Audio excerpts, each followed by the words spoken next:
3D flower कसं करायचं ते बघूया। आता आपण ते फ्लावर इकडे केलेलं होतं आणि आपण असं बघा असं कट करून घेतलं इकडून।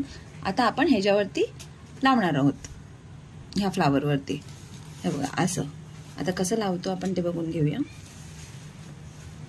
आपण सुई धागा घेतली आहे आणि हा फ्लावर खालच्या फ्लावरवरती ठेवायचा आणि स्टिच करून घ्यायचं।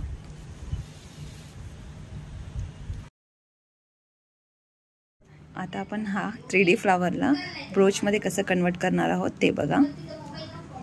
हे ब्रोच बघा आता कसं अटॅच करायचं। हे ब्रोच घ्यायचं, समजा आपण आपली ही साडी आहे तर साडीवर ठेवायची। आपण समजा पल्लूला लावतोय आणि मागून आपण आपलं बेसिक कुठलाही पिन घेतलंय आणि आपण असं ब्रोचला लावतोय आणि अटॅच करतोय।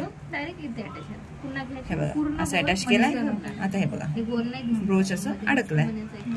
असं आपण डायरेक्टली ब्रोच फिक्स करू शकतो कुठेही। तुम्हाला ड्रेसवर करायचंय, साडीवर करायचंय, इझी ट्रिक। 3D फ्लावर पण